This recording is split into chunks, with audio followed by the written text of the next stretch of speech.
অবশেষে পুরো ভেঙে দেওয়া হয়েছে দেশের আলোচিত সমালোচিত উচ্চবংশীয় গরু বিক্রেতা সাদিক এগ্রোর খামার। টানা ৩ দিন অভিযান চালিয়ে অবৈধভাবে দখল করে গড়ে ওঠা এ খামার গুড়িয়ে দেওয়া হয়।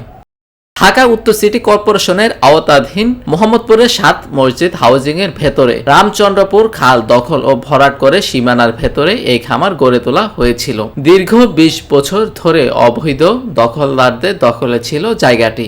সিটি কর্পোরেশন জানায়, উচ্ছেদের পাশাপাশি খালও খনন করে সিটি কর্পোরেশন। উদ্ধার কাজ শেষে খালটি চারদিকে গড়ে তোলা হবে দৃষ্টিনন্দন ওয়াকওয়ে। যশোর থেকে ১ লাখ টাকায় ছাগল কিনে বিদেশি ব্রিটল জাতের ছাগল বলে সামাজিক যোগাযোগ মাধ্যমে ভাইরাল করেন সাদিক এগ্রো ফার্মের মালিক মোহাম্মদ ইমরান হোসাইন। পরে ১৫ লাখ টাকায় ছাগলটি কিনে ভাইরাল হয় আলোচিত এনবিআর কর্মকর্তা মতিউর রহমানের পুত্র মুশফিকুর রহমান ইপাত।